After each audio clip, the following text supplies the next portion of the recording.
Very slow internet, very slow internet. जय जय श्री राधे।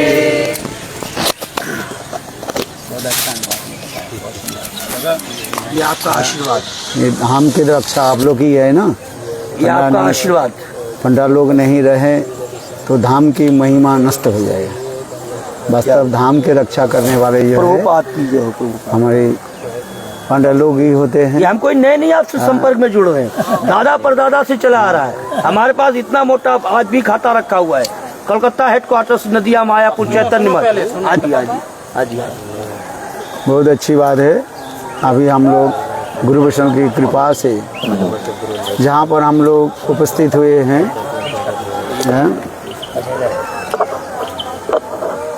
इसके नैमिषारण्य कहा जाता है। बहुत ये तीर्थ स्थल है जहाँ पर ऋषि मुनियों की ये तपस्या स्थली है। आप लोगों ने अभी श्रवण किया। इसके जहाँ पर हम लोग बैठे हुए हैं ये चक्र तीर्थ है। ये चक्र तीर्थ के बारे में भी आप लोगों ने श्रवण किया। श्रीमद् भागवत में प्रथम स्कंध में चौथे प्रथम अध्याय और चौथे श्लोक में भी इसके वर्णन होते जा रहे हैं। जैसे हमारे पंडित जी ने बहुत सुंदर रूप में बताया। यहाँ पर अनेकों कथा भी है। कल्पभेदेषु हरि कथा, विभिन्न कल्पों में विभिन्न प्रकार लीला हुई। इसके नाम रखा गया, क्या नाम रखा गया? नैमिषारण्य का। नेमी का मतलब हाँ, सल चक्र का पलक और आरणी पहले का था। इससे जो है यहाँ पर जो है एक प्रकार जो है वृक्ष था, नैमिष वृक्ष कहा जाता है। वो अत्यंत घन जो है, माने क्या बोलते हैं, हाँ, वो हरी हरी होता है। इसलिए नाम से भी, उस नाम से भी इसमें कहा जाता है नैमिषारण्य कहा जाता है, नैमिषारण्य कहा जाता है। बहुत सुंदर ये समस्त वृक्ष घना जो है। और विशेष करके उस समय यहाँ पर बारिश होती थी। जैसे अभी हम लोग जब आ रहे हैं, देखा चारों तरफ कैसे हरी भरी हुई।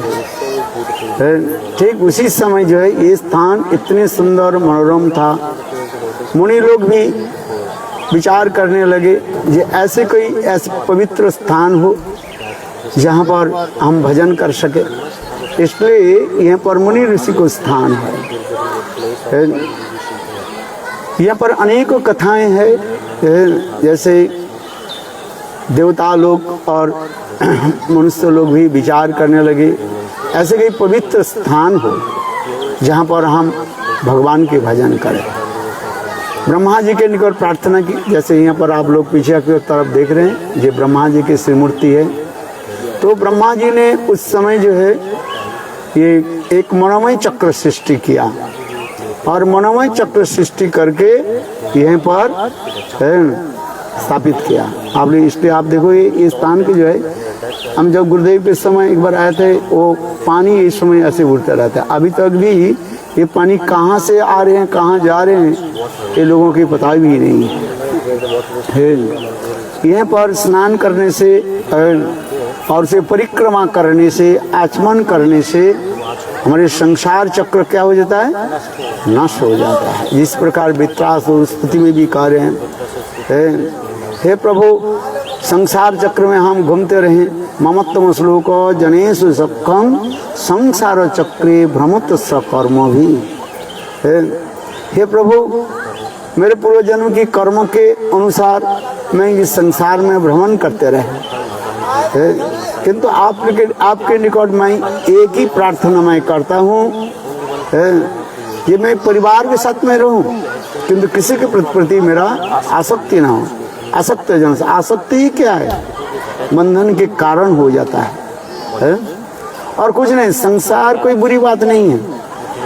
माता पिता भाई बंधु स्त्री पुत्र परिवार के साथ तो रहना ही पड़ेगा। सब तो बाबा जी वेश लेकर के नहीं चल जाएंगे। संसार में रहना ही पड़ेगा। तो संसार के ममत्व श्लोक जनेश सखं संसार चक्रे भ्रमत कर्मोमी कर्म आत्मदार गृहेशु आसक्त चित्त ननाथ भूआत। किंतु यही प्रार्थना मैं करता हूँ, आपके जो निजजन जो है माने भगवान के निजजन है, उनके प्रति मेरा स्नेह ममता प्रीति हो। संसार में रहना अच्छा ही है, इसलिए ये स्थान इतने सुंदर है, इस स्थान में रह करके कोई भजन साधन करे और कुछ थोड़ी काल में ही भगवान को प्राप्ति कर लेते हैं। ये बहुत सुंदर ये स्थान है, जैसे मैंने बताया।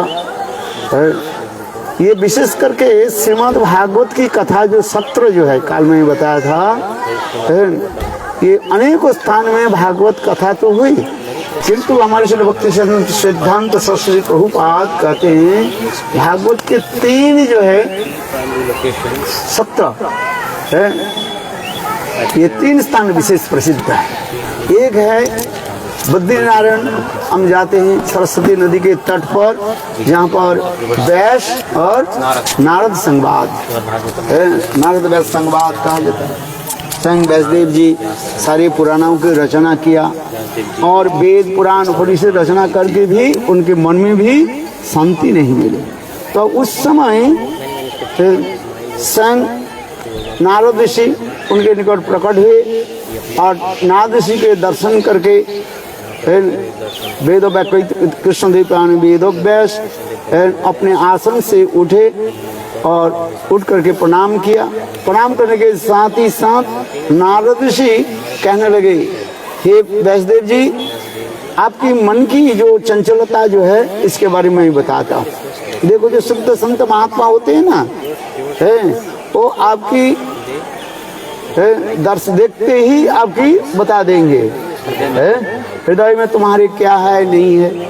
जैसे आप जितने लोग बैठे हुए ना, जो संत महात्मा जो होते हैं वो देखने से पता लगा देते हैं। इसलिए इंग्लिश में कहा जाता है, क्या बोलते हैं, face is the index of the mind. हमारे आंख क्या है, एक दर्पण स्वरूप है।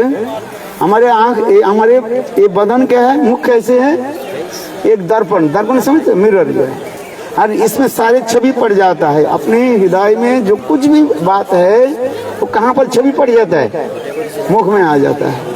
आप दुखी हो कि सुखी हो, वो दुख सुख की सारे प्रतिच्छवि कहाँ पड़ जाता है, मन में पड़ जाता है। मन से कहाँ पड़ जाता है, मुख में पड़ जाता है। उसी प्रकार जो नारद ऋषि कहने लगे, ये देखो आपकी मन की चंचलता के कारण मैं बताता हूँ। व्यासदेव बोले, आप कैसे आप जान लिया? बोले, मैं तो त्रिकालाज्ञ हूँ, सब जान लिया। अच्छा बताओ, ये आपने जो ग्रंथ जो लिखा, सारे ग्रंथ लिखा है, किंतु आपकी ग्रंथ पाठ करके सुन करके सभी लोगों की मन विचलित हो गया, संशय हो रहा है, क्योंकि आपने जितने ग्रंथ लिखा पुष्टिकरण नहीं किया। ये भगवान कौन है? कहीं पर किसी ग्रंथ में आप ब्रह्मा जी के श्रेष्ठ बता दिया, किसी ग्रंथ में आपने शिव जी के श्रेष्ठ बताया, किसी पुराण में दूसरी देवताओं के श्रेष्ठ कर दिया। जैसे आप शिव पुराण पढ़े, ऐसे रहेगा शिव जी ही भगवान है। ब्रह्म वैवर्त पुराण पढ़े, ब्रह्मांड पुराण आदि पढ़े, तो आपके लगेगा क्या, ब्रह्मा जी भगवान है। विष्णु पुराण पढ़े, 18 पुराण है ना, किंतु 17 पुराण उन्होंने लिखा था पहले। ये विष्णु पुराण पढ़े तो आपको लगेगा क्या, विष्णु ही भगवान है। अरे भगवान यदि एक है तो इतने पुराण और इतने आप कैसे भगवान एक है? एक तो नहीं लिखा गया आपने। ये मन में उनकी संशय हुई, किंतु लोग जो जैसे पढ़ते हैं, कथा हम श्रवण करते हैं, उसके प्रकार हमारे मन में तो संशय जगते हैं ना। तो व्यासदेव ने, नारद ऋषि ने कहा, और दूसरी जो है, आप सभी पुराण में क्या लिखा, धर्म अर्थ कामों के बारे में लिखा, त्रिवर्ग बारे में लिख दिया। तीर्थ में जाओ, तीर्थ में जाकर के स्नान आदि पुण्य आदि करो, त्रिवर्ग कमाओ। त्रिवर्ग समझते हैं, धर्मो अर्थ काम। और इसके ऊपर जो त्रिवर्ग के ऊपर जो और एक वस्तु जिसको कहा जाता है, चतुर्वर्ग कहा जाता है, उसको क्या कहा जाता है? मुक्ति। मुक्ति के बारे में अब कहीं कहीं भी थोड़ी सामान्य रूप में लिखा है, किंतु मुक्ति के ऊपर क्या चीज है वो तो आपने लिखा ही नहीं। जिसको कहा जाता है पंचम पुरुषार्थ कृष्ण प्रेम। कृष्ण प्रेम के बारे में आपने नहीं लिखा। और दूसरी बात है, और पुराणों में कृष्ण के लीलाओं का वर्णन किया, किंतु इन सीक्वेंस माने सीरियल रूप में आप वर्णन नहीं किया। जैसे जैसे पुराण पढ़ते रहोगे आपको पता नहीं चलेगा कृष्ण के जन्म कहाँ हुआ, वृंदावन में हुई कि मथुरा में हुई है, ना गोकुल में हुई, कहाँ हुई भगवान की लिखा तो आपने सारे, किंतु ये भी नहीं लिखा। तीसरी चौथी यह आपने पुस्तिका में लिखा, कृष्ण के सर्वोत्तम जो लीला जो है रासलीला के बारे में आप ठीक से वर्णन नहीं किया गया है। क्योंकि कृष्ण के जितने भी लीलाएं हैं, सर्वोत्तम लीला कौन सा है? रासलीला। हम कहते हैं ना, जय जय जल रस सर्व रस सार, पार किया भव जथा ब्रजते प्रचार। कृष्ण की जितने भी लीलाएं जो है, सर्वोत्तम लीला कौन सा लीला है? रासलीला। उस रास में कौन प्रवेश करेंगे? सभी रास में प्रवेश कर, तो रास की महिमा क्या रहा है? बात ऐसा ही है कि नहीं है? और रास स्थली में विशेष करके सबकी महिमा वर्णन करते जा रहे हैं। रास स्थली में विशेष करके जो है गोपियों की महिमा विशेष करके होती है। और उस गोपियों में सर्वश्रेष्ठ कौन है? श्रीमती राधा। किंतु आपने इसको जब पुष्टिकरण नहीं किया। जैसे गर्ग संहिता में भी वर्णन है, रासलीला की कथा में वर्णन है और पुराण में वर्णन है, किंतु राधा जी की जो सर्वोत्तम प्रेम महिमा आपने वर्णन नहीं किया। रुक्मिणी सत्यभामा, ये राधा जी के दर्शन करने के लिए कितनी तड़पती रहती है। एक बार कृष्ण जो है सिद्धाश्रम में पहुंचे, रुक्मिणी सत्यभामा आदि 16,108 मुंशियों के लेकर के वहां पर पहुंचे। कृष्ण कभी कभी ये रुक्मिणी सत्यभामा आदि इन लोग के निकट राधा आदि गोपियों की भी महिमा वर्णन करते थे। कोई साधारण नहीं है। इसलिए रुक्मिणी सत्यभामा ये लोग राधा जी के दर्शन के लिए वो लोग तड़पते रहे, बोले हम एक बार राधा जी के दर्शन करेंगे। तो सिद्धाश्रम में कृष्ण रुक्मिणी सत्यभामा आदि ऐसे गोपियों के, ऐसे महिषियों के लेकर के पहुंचे। उसमें शाम के समय था और दूर से कृष्ण रुक्मिणी सत्यभामा को बोले देखो वहां पर वो दिखाई पड़ रहा है, एक टेंट दिखाई पड़ रहा है। कृष्ण अपने महिषियों के लेकर के सिद्धाश्रम में पहुंचे। इस संवाद को सुन करके स्वयं राधा आदि गोपियां भी वहां पर पहुंचे, किंतु देखो दूर से स्वयं कृष्ण राधा जी को दर्शन कराया और उनके दर्शन करके रुक्मिणी सत्यभामा, विशेष करके रुक्मिणी आश्चर्य हो गए, इतने सुंदर राधा जी के दिव्य चढ़े जो है, तप्त कांचन गौरांगी है, उनके शरीर से इतने तेज निकाल रहे, एक तपस्विनी के भांति जैसे दिखाई पड़े है। तो वो लोग रह नहीं पाया, रात में ही रुक्मिणी राधा जी से मिले और राधा जी के साथ बहुत सुंदर वार्तालाप हुई है। दीनहीन होकर के राधा जी रुक्मिणी सत्यभामा की भी प्रशंसा की और वो लोग विचार करने लगे, देखो हम लोग अपने जो अभिमान करते हैं, हम कृष्ण की जो है पटरानियां हैं, किंतु वो राधा जी की महिमा है, जो स्वयं कृष्ण जो राधा जी की महिमा वर्णन करते थे, आज हम साक्षात रूप में दर्शन किए। इसके पश्चात देखो रुक्मिणी देवी ने किया कि थोड़ा गर्म दूध जो है, गर्ग संहिता में वर्णन है, गर्म दूध है ना, और गर्म दूध राधा जी को दिया। राधा जी थोड़ी सी पी ली और लेकर के रख दिए। इसके पश्चात जो है रुक्मिणी सत्यभामा आदि राधा जी की ऐसे जस महिमा दर्शन करके जब कृष्ण के पास अपने टेंट में पहुंचे तो कृष्ण बिस्तर पर बिछोने पर लेटे हुए थे। रुक्मिणी देवी कृष्ण के चरण सेवा करने के लिए गई। देखा कृष्ण के चरण में क्या हो गया, फफोला पड़ गए, ब्लिस्टर है। तो उसको देख करके रुक्मिणी कहने लगी, हे नाथ पतिदेव, आपके चरण में ये फफोला कैसे पड़ गया, ब्लिस्टर कैसे आ गया? बोले देखो, तुमने आज राधा जी के जो है गरम दूध पिलाया। बोले हाँ, उसके साथ क्या संबंध है, पैर के साथ क्या संबंध है? कले देखो, कृष्ण कहने लगे, देखो राधा जी थोड़ी सी एक बूंद गरम दूध पी लेने से है मेरे पैर में पपोले पड़े। क्यों? कृष्ण कले वास्तव रूप में ये रुक्मिणी सत्यहुमा सुनो, मैं इस शरीर के द्वारा मानो आप लोग के निकट में रहा, किंतु वास्तव रूप में सदा सर्वदा मैं कहाँ रहती हूँ, कहाँ रहता हूँ? राधा जी के हृदय कंदर में, हृदय में मैं रहता हूँ, बलवृंदावन बिहारी। तो इस कथा को सुन करके रुक्मिणी सत्यभामा के जितने भी अहंकार गर्व आदि वो सब चूर्ण विचूर्ण। गर्ग संहिता में इसमें बहुत सुंदर में सब वर्णन है, और भी कथा भी है। देखो हम इसलिए कर रहे, संग नारद ऋषि करे। आप राधा जी की तो महिमा कहीं कहीं तो वर्णन किया, किंतु स्पष्टीकरण नहीं किया। वो राधा कौन राधा थी? क्योंकि शास्त्र में लिखा गया कृष्ण राधा जी कभी वृंदावन छोड़ करके नहीं जाते। वृंदावन परित्यज्यं पादमेकं न गच्छति। कृष्ण जिस प्रकार वृंदावन छोड़ करके कहीं नहीं जाते है, उसी प्रकार राधा जी भी वृंदावन छोड़ करके नहीं कहीं गए। थोड़ी सी सुनो ठीक से, इसलिए कहा जाता है, जैसे मैंने कहा दिया, ये राधा जी कहाँ पहुंचे? सिद्धाश्रम में पहुंच गए, रुक्मिणी सत्यभामा आदि से मिले। वास्तव वो राधा जी कौन थी? इसलिए सनत संहिता में लिखा गया, राधा जी के दो प्रकाश है।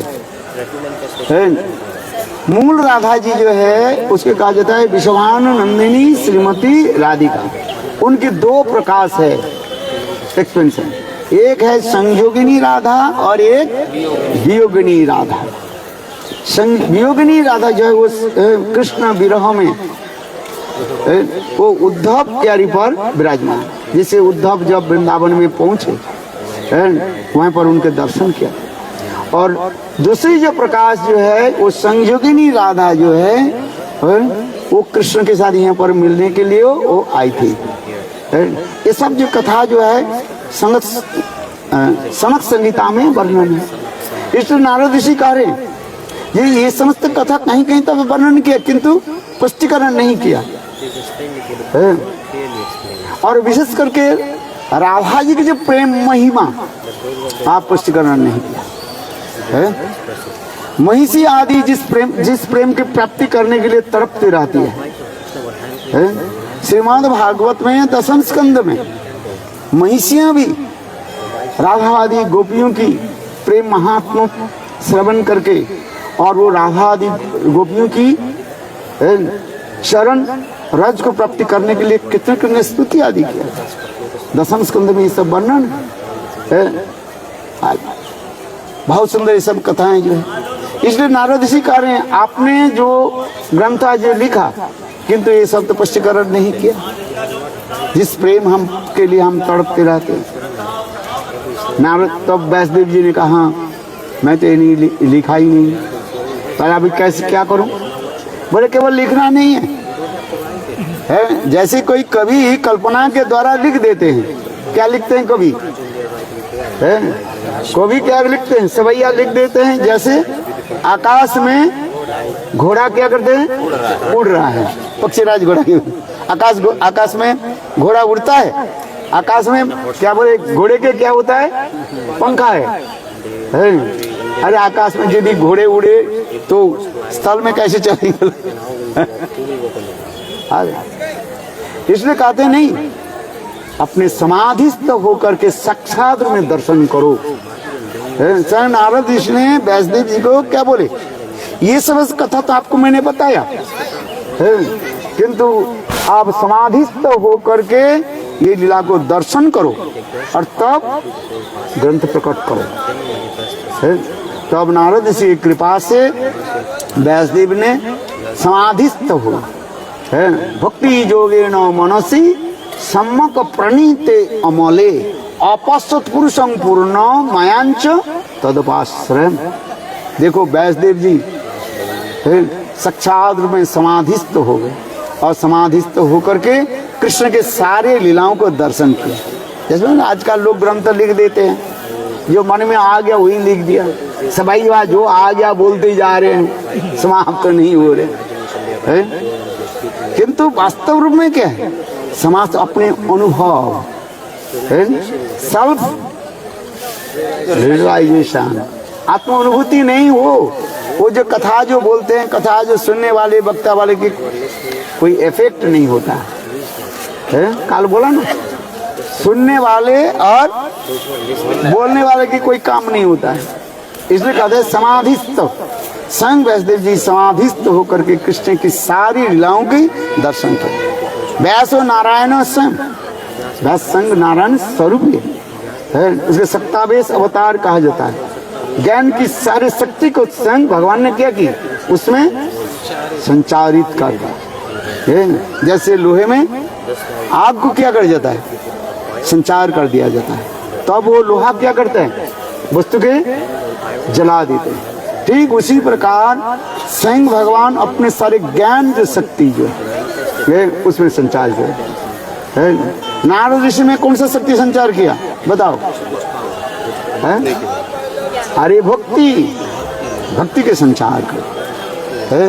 एक इसलिए कहते सब अवतार कहा जाता है। ज्ञानावतार, आवेश अवतार, शक्तावेश अवतार, शक्तावेश अवतार अनेक शक्ति के जो है प्रवेश। इसलिए ये कथा जो पहली जो सत्र जो हुई, यज्ञ जो हुई, भागवत कथा जो है, नारद वैश्य संवाद, ये सरस्वती के नदी के तट पर है, बद्रीनाथ वही पर। दूसरी सत्र जो हुए हैं, जिस कथा जो आपने बताया, एक सुख परीक्षित संवाद, ये गंगा के तट पर हुई है, सुखताल में है, बहुत सुंदर दिव्य स्थान है। तीसरी जो श्रीमद् भागवत की ये कथा जो हम जो श्रवण कर रहे हैं, वही श्रीमद् भागवत की कथा कहाँ पर हुई? नैमिषारण्य में। ये कौन सा नदी है यहाँ पर? गोमती नदी। अभी जाएंगे ना हम लोग, निकट में ही है, बहुत सुंदर पवित्र नदी है।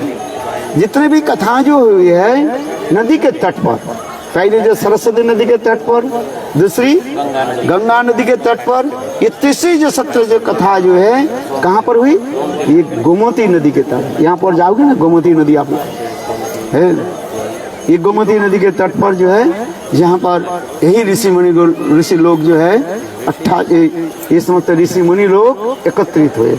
और श्रीमद् भागवत में प्रथम स्कंद प्रथम अध्याय और चतुर्थ श्लोक में भी नैमिषारण्य ये स्थान पर जो है ऋषि लोग प्रातः काल में जो है हवन आदि करके बैठे है। ठीक अनेकों साल तक यज्ञ आदि कर रहे थे, किंतु इतने समय सुत गोस्वामी पाद प्रकट हुए। सुत गोस्वामी पाद जब प्रकट हुए तब समस्त ऋषि लोग अपने अपने आसन छोड़ करके और सुत गोस्वामी पाद के जो है ऊंची आसन पर बैठाया है, और बैठा करके उनको 6 प्रश्न पूछा था। कितने प्रश्न काल बताया था ना, कितने प्रश्न पूछा था? किनको याद है? याद है तो हाँ बताओ। पहले प्रश्न क्या था? जीवों की सर्वोत्तम जो है श्रेय किसमें हो, इसके बारे में हमें बताइए। 2 वस्तु होता है, एक श्रेय है और एक प्रिय है। प्रिय किसको कहा जाता है? इस सांसारिक वस्तु जो प्राप्ति धर्म अर्थ काम, इसको कहते हैं प्रिय वस्तु कहा जाता है। आज समझो।